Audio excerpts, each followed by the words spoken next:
Welcome to your 8 minutes thriving hard for thriving life grief tips. Let me ask you a question. Have you ever heard about the stages of grief? The most well-known versions of that is the 5 stages of grief, initially created by Dr. Elizabeth Kubler-Ross. And then there are other versions of that as well. There are the 6 stages and the 7 stages and all different stages of grief.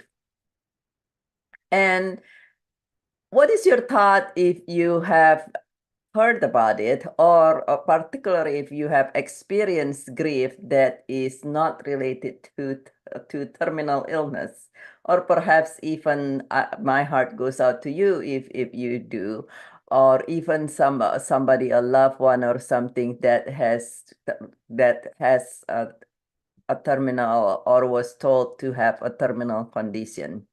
A lot of people who participate in my pub of available for public grief chat and grief tips, as well as prospective clients, new clients, came to me and said, I've been told that I should have been angry longer.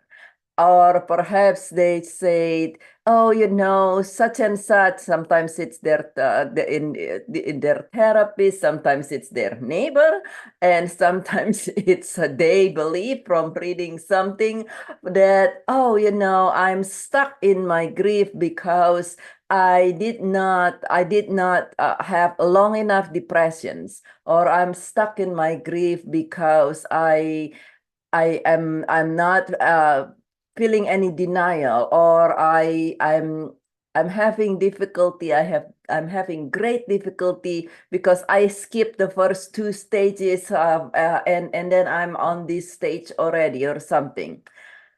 And these stages of grief are wonderful. This is such a wonderful guidelines, and at the same time, it created so much confusion and sometimes a lot of or even a lot more pain to grievers from the confusions and feeling even more unsettled. And some people even feel guilty for not being able to fit in the different stages of grief. And what we know now, what the grief specialists know now, as well as certain people that work with a lot of people with grief, a lot of funeral home people, as personnel, as well as some other, but not everybody, including not every primary care counselor or primary care doctors know, is that these stages of grief initially was created and it's fully intended only for people who are facing terminal illness. And then the stages of grief was expanded to involve to be utilized to help family members, loved ones of people who are facing terminal illness. The stages of grief was not created for people who, let's say, loved one has passed away. For some people, they find it difficult to be in denial. They say, what in denial about? The person's not here and I'm seeing the urn. It's like, there's no in denial about that. Some people whose loved one passed away, they did not experience much of the anger, very brief moment of the anger, depending on how the person have lived or the relationship. Some people has a very prolonged anger, and everybody's different. And so if your loved one or you are experiencing grief, firstly, my heart goes out to you. I can only imagine how you feel at this moment and how painful or sometimes even how confusing it has been. And please know that if you do not fit in any of these stages, or you seem that you feel that you are zigzagging, which is some people say they feel like they're going zigzagging, or they're jumping around or something, or you spinning around in the different stages, like within one day or something, please know that all of those are normal. All of those are normal. We are human. Just being human, we are meant to be unique. You are meant to be unique.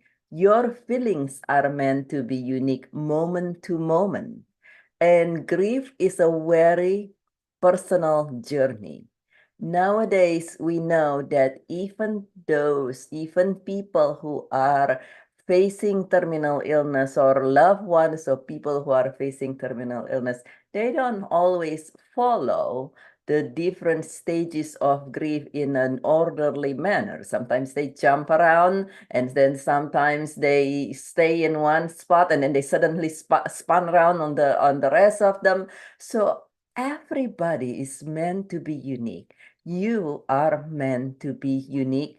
Your feelings, as the grief recovery specialist says, the Grief Recovery Institute says that, and we are the only evidence-based grief recovery, grief resolutions method. We know that your feelings are always valid. Sometimes people say you should have felt this way, you should have felt that way, you should have. When it comes to grief, there is no should have. The only thing we know is you are meant to be unique. Your feelings are always valid. And the other thing we also know is that there is hope. Sometimes when we are grieving, particularly when people say you should have, you're like, oh my God, what is wrong with me? And oh, am I going to be stuck in here forever or something? Am I gonna have to be feeling this pain? No, no, no, no, no. There is hope. There is hope. There is help. There is always help. Even if at this moment you feel that it seems like it's been a very painful, long journey, please know that there is help. There are multiple different options and possibility in helping people move through and beyond grief. So there is help. Therefore, there is hope.